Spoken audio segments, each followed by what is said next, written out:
창세기 26장 1절로 11절까지 말씀. 아브라함 때에 첫 흉년이 들었더니 그 땅에 또 흉년이 들매 이삭이 그랄로 가서 브레셋 왕 아비멜렉에게 이르렀더니 여호와께서 이삭에게 나타나 이르시되 애굽으로 내려가지 말고 내가 내게 지시하는 땅에 거주하라. 이 땅에 거류하면 내가 너와 함께 있어 내게 복을 주고 내가 이 모든 땅을 너와 네 자손에게 주리라. 내가 내 아버지 아브라함에게 맹세한 것을 이루어 내 자손을 하늘의 별과 같이 번성하게 하며 이 모든 땅을 내 자손에게 주리니 내 자손으로 말미암아 천하 만민이 복을 받으리라.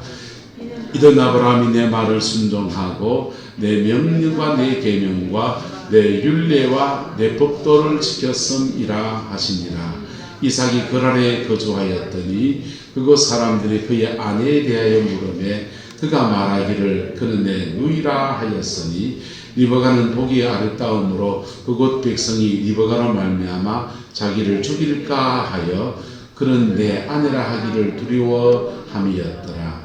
이삭이 거기에 오래 거주하였더니 이삭이 그 아내 리브가를 끼얹는 것을 브레셋 왕 아비멜렉이 창으로 내다 본지라. 이 아비멜렉이 이삭을 불러 이르되 그가 분명히 내 아내이거늘 어찌 내 누이라 하였느냐. 이삭이 그에게 대답하되 내 생각에 그로 말미암아 내가 죽게 될까 두려워하였음이로다. 아비멜렉이 이르되 내가 어찌 우리에게 이렇게 행하였느냐. 백성 중 하나가 내 아내와 동침할 뻔하였도다. 내가 죄를 우리에게 입혔으리라. 아비멜렉이 이에 모든 백성에게 명하여 이르되 이 백성이나 그의 아내를 범하는 자는 죽이리라 하였더라. 아멘. 여러분은 여러분의 인생과 여러분의 자녀의 인생이 꽃길만 걷기를 원하시죠?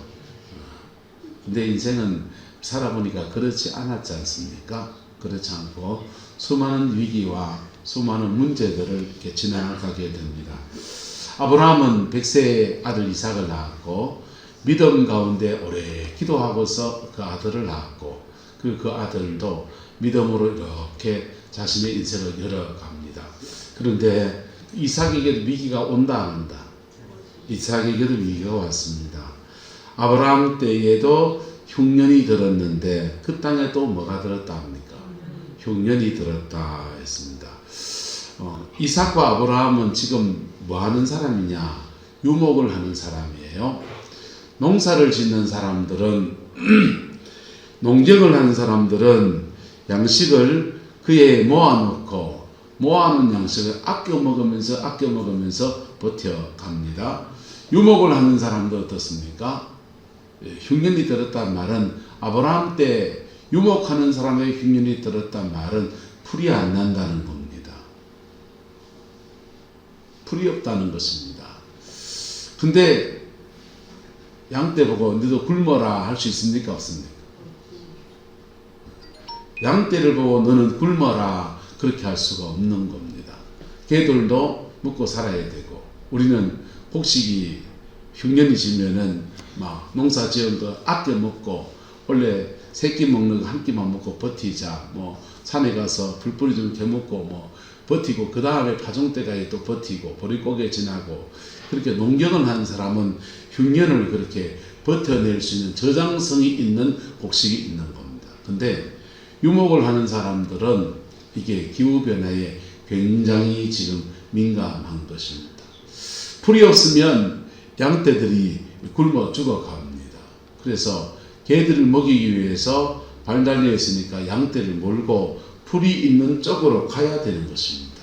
근데 아브라함 때 흉년 들었는데 그 해에도 또 흉년이 들었는데 이삭이 그랄까지 갔다 했어요. 브레셋 땅까지 내려가서 더 내려가면 어디로 갔냐? 애굽으로 가게 되는 것입니다. 애굽으로 가게 되는데 브레셋 땅까지 딱 왔는데 한 발짝 더 나가면 애굽으로 가는 겁니다.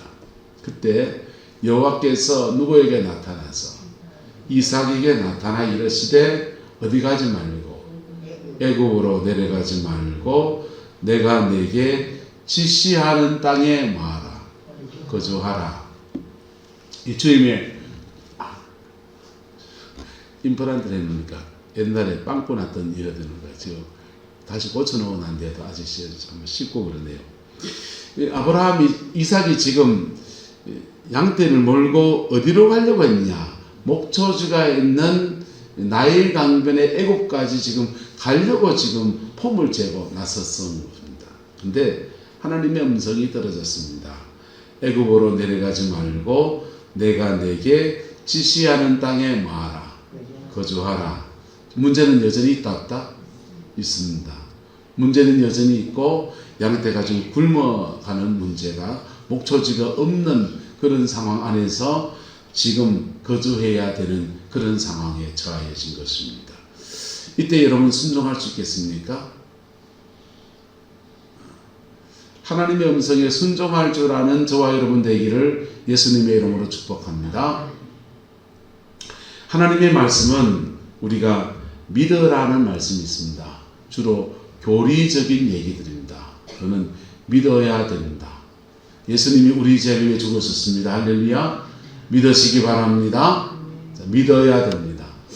주님 부활하셨습니다. 믿으십시오 바랍니다. 믿으면 됩니다. 성령을 우리에게 주십니다. 믿으시기 바랍니다. 믿으면 됩니다. 담대하십시오. 주님 우리와 함께 하십니다. 믿으면 됩니다. 근데 그 믿는 말씀 안에서 그 다음 말씀들이 주어집니다. 주님이 십자가에 죽으셔서 우리의 모든 죄를 사했으니 너는 회개하라.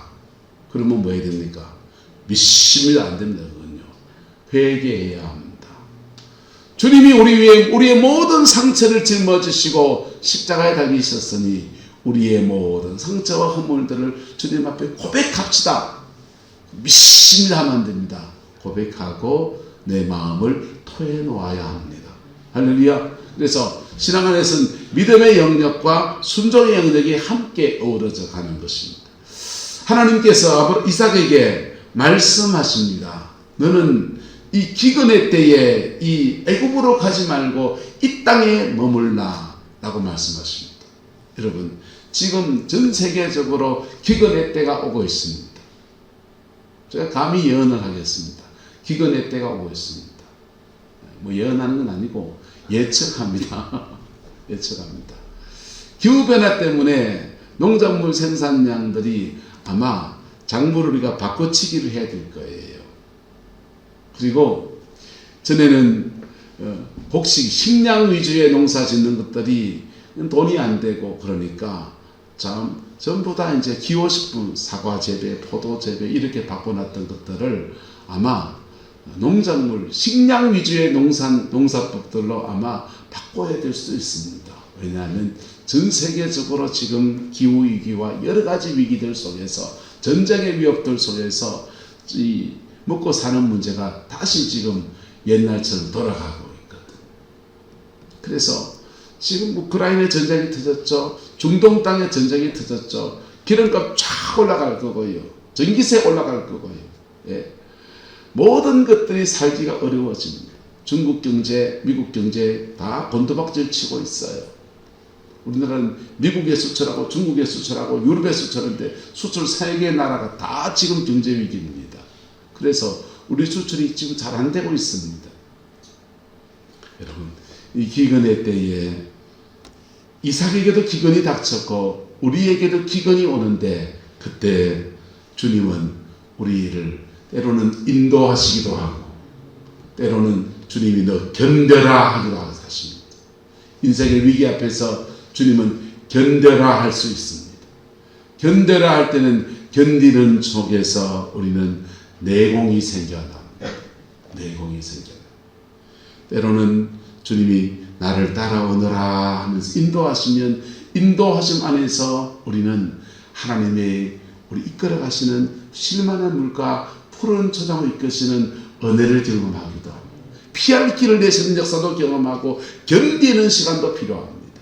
그 모든 것이 하나님의 섭리 아래서 있는 것입니다. 그것을 견뎌내면 지나가다 보면 하나님의 사람이 되어지는 아름다운 역사들이 그렇게 이루어집니다. 그리고 하나님은 지금 이삭에게 말합니다. 이 땅에 거주하라. 그리고 약속을 붙여줍니다. 이 땅에 거류하면 내가 너와 뭐해서 함께 있어서 너에게 무엇을 주고 복을 주고 내가 이 모든 땅을 너와 내 자손에게 말이라. 이 땅을 너와 내 자손에게 주겠다. 내가 너희 아버지 아브라함에게 맹세한 것을 이루어서 너희의 자손을 하늘의 별과 같이 번성하게 하며 이 모든 땅을 내 자손에게 말이니 줄 거다. 내 자손으로 말미암아 천하 만민이 뭘 받을 거다? 복을 받을 거다. 그랬습니다. 그래서 이삭은 이 약속 때문에 양떼가 목초지가 지금 줄어들고 있는 상황에서 흉년이 닥친 그 상황 안에서 견뎌내어야 됐습니다. 그리고 이 블레셋 사람들이 얼마나 강성한 사람이었는지 이삭이 거류하면서 그곳 사람들이 그의 아내에 대해서 물으매 그가 말하기를 그는 누구다 합니까? 누이다 그랬어요. 이 블레셋 사람들은요, 유튜브에 이 바다 민족이라는 걸 검색해 보십시오. 지중해 주변에서 바다 민족이라고 하는 블레셋 민족이 등장하는데요. 이 블레셋 민족이 애굽을 쳐서 이깁니다. 이 블레셋 민족들이요, 이 그리스 문명을 파괴합니다. 굉장히 그냥 호전적이고 해적 집단 같이 그렇게 강성한 민족이에요. 그리고 무법의 민족이에요. 법이 없는 민족. 여러분, 그런 길 걸어갈 때는요, 한 발짝 떼기가 무서워요. 온 데 다 지뢰밭입니다. 발 잘못 디디면 발 꽝 터진다, 안 터진다? 꽝 터집니다. 그래서 환경적으로는 흉년이고 사람으로는 사람에 대한 두려움이 지금 가득 차 있는 그곳에서 하나님이 머물라고 하니까 말씀을 붙들고 견뎌내는 것입니다. 여러분, 신앙이 뭡니까?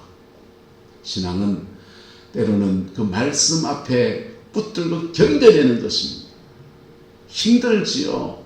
예? 환경적으로는 당장 손해가 나게 양떼가 지금 굶어 죽어서 나가는 그런 양떼가 있고 물을 못 먹어서 지금 쪼글쪼글해지고 있는 그런 상황이고 나도 굶고 양도 굶고 그런 상황입니다.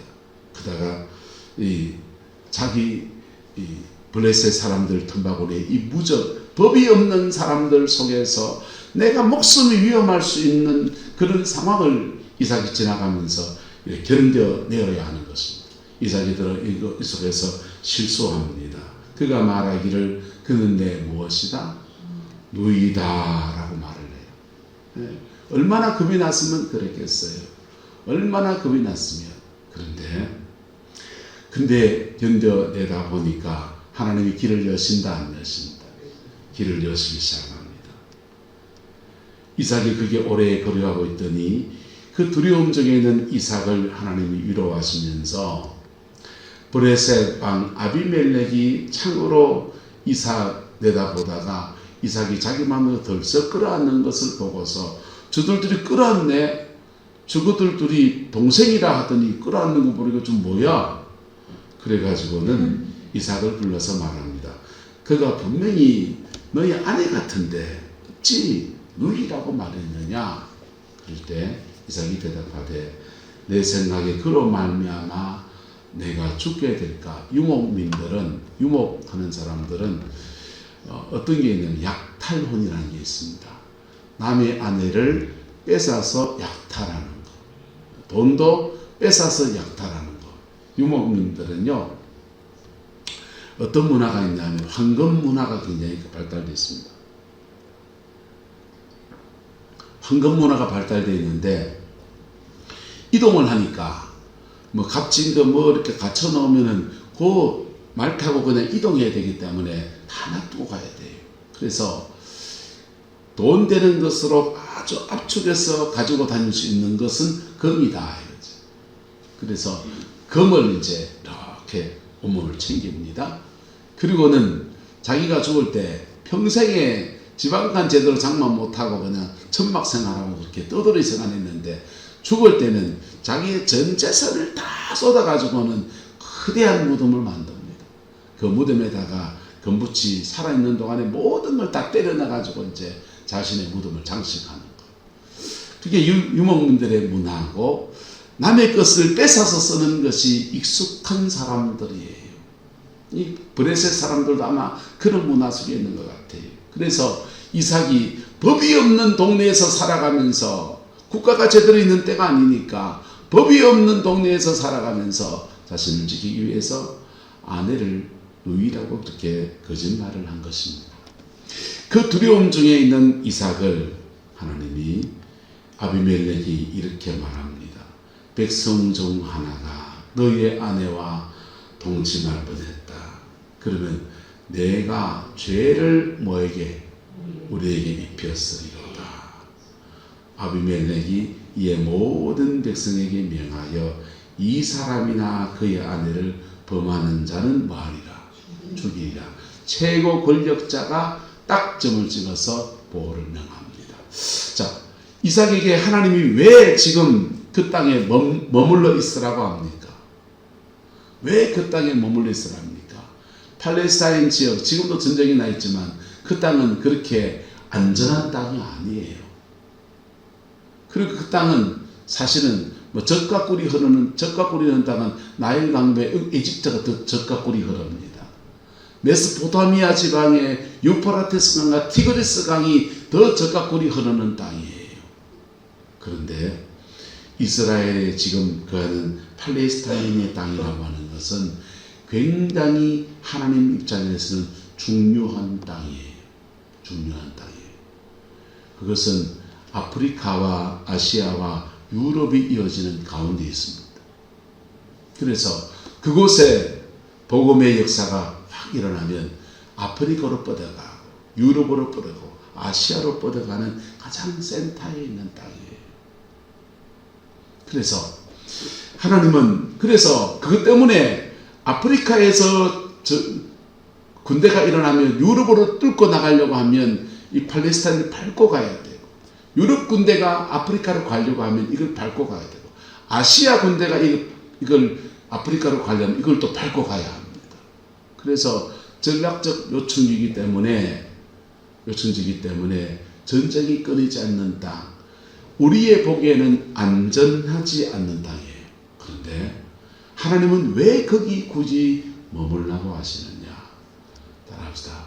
세상의 안전보다 하나님 안에서 평안하라. 세상의 어떤 불안전함 속에서도 하나님이 주는 안전을 추구하라. 이삭에게 그걸 가르치시는 겁니다. 그걸 견뎌내면 하나님은 약속하셨습니다. 약속하셨어요. 이 땅에 거류하면 내가 너와 함께 있어 너희에게 복을 주고 내가 이 모든 땅을 너와 내 자손에게 주리라.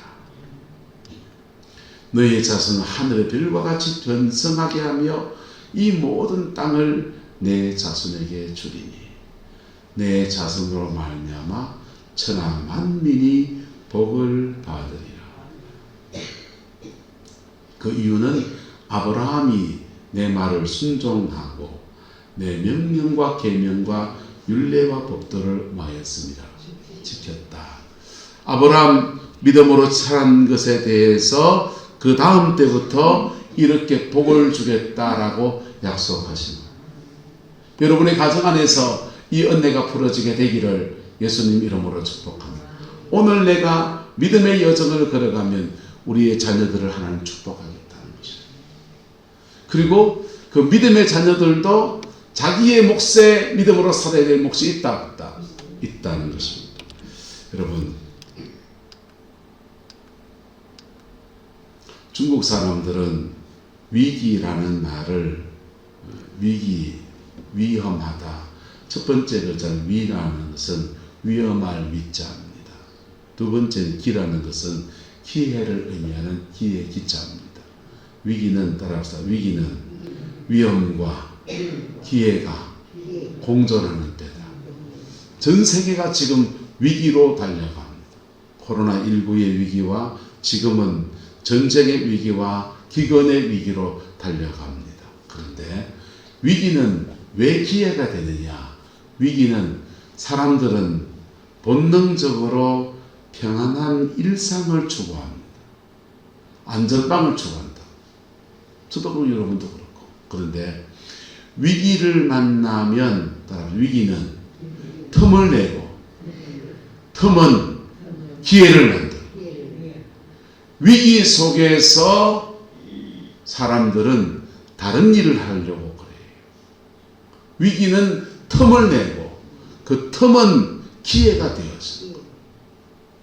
우리나라가 이 전 세계적인 위기 상황을 막 지나가는데 중국과 대만과 일본과 우리나라와 러시아와 지정학적으로 이렇게 둘러싸여 있는 속에서 남북이 통일하려면 평안할 때는 안 돼.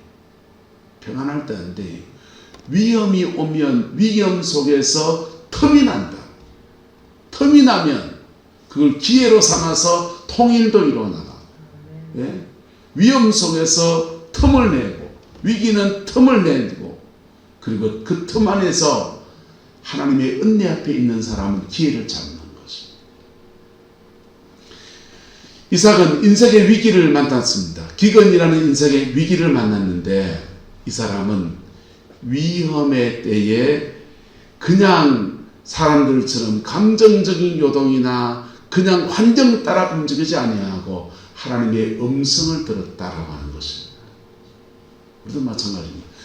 지금 여러분의 인생의 위기 속에서, 지금 교회의 위기 속에서, 지금 세계의 위기 속에서 기회가 되기 위해서는 주님의 음성을 들어요. 그 음성 앞에서 견뎌라 하면 견디는 거. 그 음성 앞에서 내가 너를 이렇게 끌어가려면 끌어가는 것입니다. 위기는 틈을 내고 틈은 기회를 만들어. 근데 위기는 위험해지기도 합니다. 위기는 위험해지기도 해요. 전 세계적으로 위험해지고 있습니다. 근데 믿음으로 살아가는 사람들에게는 위기 속에서 하나님이 기회를 잡게 하십니다. 아브라함은, 이삭은 위험 속에서 기회를 잡는 것이 무엇인 줄 알았습니다. 그것은 주님의 음성 앞에 순종하는 것이었습니다. 상황이 어떠하든지 양떼가 먹을 것이 없는 상황이든지 그도 연약해서 사람에 대한 두려움 때문에 아내를 누이라고 속이고 그렇게 목숨 연명할 수밖에 없는 두려움이 그에게 있지만은 그러나 하나님의 말씀 앞에 순종해 나가는 것입니다. 그럴 때 위기가 변해서 기회가 되어집니다. 그리고 다음 말씀을 나누게 되면 이삭은 그 브레셋 땅에서 업종을 바꿔요. 유목하던 생활에서 농사를 짓기 시작하는데 농사를 지었더니 그에게 다른 브레셋 사람들은 여러 해 농사를 지어서 농사가 익숙한데 이삭은 처음 농사 짓는데 100배의 수확을 거둡니다. 위기 속에서 기회를 열어가시는 순종의 여정을 지나가더니 기회를 열어가시는 하나님의 역사가 그의 인생에 펼쳐진 것입니다. 여러분, 지금까지 여러분의 인생 안에서 위기를 만날 때마다 어떻게 처신했습니까? 위기를 만날 때 하나님의 음성이 여러분에게 들려지기를 축복합니다. 그냥 들려집니까? 어서 권사님요. 그냥 들려집니까? 한숨 푹 자고 놓으면 들려집니까? 안 들리니까 그것 때문에 똥줄타게 기도하고 그것 때문에 몸부림을 치고 그러다 보면 성령이 우리 마음속에 뭘 하나 꿈을 꾸게 한다든지 뭘 하나 느끼게 해준다든지 이거다 싶은 거 붙잡는 것입니다. 근데 그 성령의 음성 하나에 성령의 음성은 한번 따라합시다. 언제나 거룩함 속에서 임하십니다. 죄 지으면 안 들린단 말이요. 죄 지으면 안 들린단 말이요. 죄 지은 사람은 회개해야 들려져. 그리고 깊은 상처 속에서 누굴 계속 미워하면 음성이 안 들려요. 그리고 그거 다 내려놓고 주님 앞에 나갈 때 성령님 안에서 우리에게 아주 작은 음성처럼, 작은 감동처럼 들려지는 것. 그 말씀을 붙들고 실험. 이삭이 그렇게 실험하는데 그의 연약함 때문에 이런 모습도 나오고 저런 모습도 나오는데 어찌라 뒤지라 하다 보니까 그 해에 100배의 수확을 하는 은혜를 주시는, 길을 열어가시는 하나님의 역사가 이루어지, 아브라함과 이삭과 야곱과 요셉 때 4대가 넘어가니까 그 가문에서 믿음의 사람이 우뚝 서서 애굽 땅에 당당하게 내려가서 애굽 땅에서 온 애굽을 구원해내고 주의 백성들을 귀근의 때에 건져내는 아름다운 역사가 세상의 빛이 되고 세상의 소금이 되는 은혜의 역사가 일어나는 겁니다. 하나님은 우리를 세상 밖으로 끌어내시는 때가 있어요.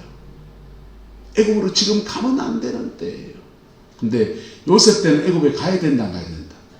가야 될 때입니다. 우리는 세상 속에 살아가요. 근데 세상에서 구별돼 빼내야 될 때가 있고, 그리고 힘들어도 여기서 복음안에 머물러야 될 때가 있고, 그리고 때가 되면 세상 속에 등불을 대어서 세상 속으로 들어가야 될 때가 있고, 이삭의 때는 지금 머물러야 될 때고, 요셉의 때는 그 복음 들고 나가야 될 때, 때가 다른 것이지. 그 음성 앞에 각각 그렇게 음성이 다르게 들려지고 감동이 다르게 오는 것입니다. 문제는 그게 순종하느냐. 여러분, 전 세계적인 위기와 여러분의 가정의 위기와 교회의 위기와 이 나라 이 민족의 위기들 속에서 또 하나의 틈이 나와 있습니다. 이 틈 안에서 말씀을 붙들고 가는 사람들은 기회를 잡게 될 것입니다. 주님이 주는 축복의 기회를 잡게 될 것입니다. 수많은 위기들 속에서 지 마음대로 사는 사람들은, 자기 마음대로 길을 잡아가는 사람들은 위험해질 겁니다. 위험해질. 여전히 우리에겐 두려움이 있습니다. 브레셋의 두려움이 이삭에게 닥쳤듯이 우리에게는 간에 졸이는 여러 가지 두려움이 우리에게 있습니다. 네. 올겨울에 과메기는 제대로 될까? 오징어는 좀 날까? 구렁텅이 경제는 좀 나아질까? 네. 우리 내부의 문제, 후쿠시마 오염수는 또 어떻게 될까? 기름값이 천정없이 오르면 어떻게 될까? 전기세는 얼마나 나올까? 별별 생각이 다 있는 위기의 때를 지나갑니다. 근데 하나님의 은혜 앞에 있는 사람은 위기의 때에 기회를 잡습니다. 저와 여러분들 이야기가 되기를 예수 이름으로 축복합니다. 기도하겠습니다. 좋으신 아버지 하나님, 은혜의 자녀라도 위기를 지나갔습니다. 천하의 아브라함의 자녀도 위기를 지나갔는데 하물며 우리이겠습니까? 하나님, 위기의 때에 말씀을 붙어 견뎌내었던 이삭처럼 저희들도 그렇게 견뎌낼 수 있게 인도하여 주시옵소서. 세계적인 위기 속에서, 국가적인 위기 속에서, 교회의 위기 속에서, 내 가정의 위기 속에서 하나님, 주를 바라보는 영을 우리에게 주셔서 하나님의 음성을 듣게 하시고 성령님의 인도함을 받게 축복하여 주시고 그 말씀 붙들고 승리의 여정을 걸어가는 은혜가 있게 우리 하나님 인도하여 주옵소서. 여호와께서 하나님의 은혜와 사랑으로 함께해 주시기 원합니다.